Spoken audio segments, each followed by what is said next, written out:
Now, the second move of that triple threat situation is called a crossover. And the crossover is strictly just a change of direction. And let me show you exactly the way it should be done. In protecting the basketball, you're jabbing with your right foot, and the defense sometimes react that way, and you want to change your direction. This is what most of the people do that's going to get called for traveling. In jabbing with this right foot, they get so quick, they go this way by moving their left foot, which is your pivot foot. That is traveling in any league. So the correct way to do it is when you jab, now you're going to pick up the same foot that you jabbed with and change directions. And in putting the ball down, good defensive players, if you put the ball out here, have long enough arms. Scottie Pippen, for one, can slap it. Your momentum is going this way and the ball is going that way. Good way to correct that is when you jab, now you change. If you put the ball here, you got protection from your right leg. Your hand should be here protecting the basketball anyway. So now the only way the defense can get to that ball is to go through your arms, go through your legs.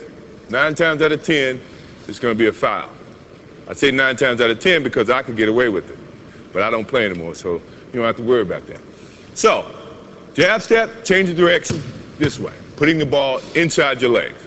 Now, the good thing about an offensive player is you got to be able to go both ways. If you go one way, now you're limiting your options. The defense is going to read that, and then they become more, I guess, have the advantage to try to limit your options. As an offensive player, you never want to limit your options. So when you're working on that move to do it this way, also do it that way. So now you can have 2 options. If my man is taking a defensive stance, the thing that I'm looking at right now is he's playing parallel. So now he's playing me to go either way, which is good. Which and also, to me, means all I have to do is give him a nice little fake this way.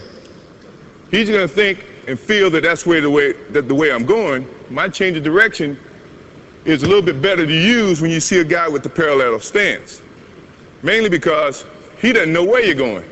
So now you have so many options, you just try to use as many options as you can. Now, if he had his right foot forward, that to me is saying, now he wants you to go this way.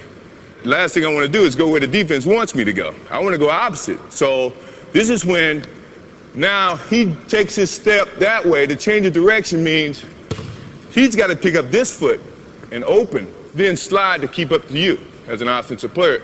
That takes more time than you taking that crossover and driving to the hole. So you have the advantage in that sense. Now, if he has his other foot up, this is what I was telling you about being able to go both ways. Now you can do the same thing and attack it this way. You see what I mean? So now he can't limit your options. So you should look, before you take your stance, look how the defense is playing you, and then decide which is your pivot foot, your right foot or your left foot, and then attack.